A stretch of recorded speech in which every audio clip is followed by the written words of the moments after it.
how to turn on LED on DJI Mic Mini. So if you have enabled Bluetooth on your mobile device and the Bluetooth has been turned on your DJI Mic Mini set as well, but still there is no light showing, what you can do is simply launch the DJI Mimo application first. Make sure that you are logged on to your account. Then go to Profile. Now from here, you would have to connect DJI Mic Mini device first on the application. After that, go ahead and select Wireless Mic option. From here, you can see Mic LED. The toggle for this option in my case is turned off. Simply tap on it to turn on the toggle.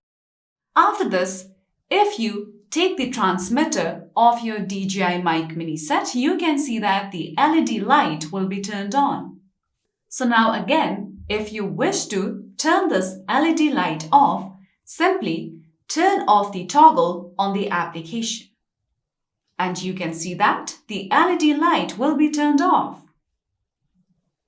So that's all for today's video, and at last, don't forget to subscribe to our YouTube channel.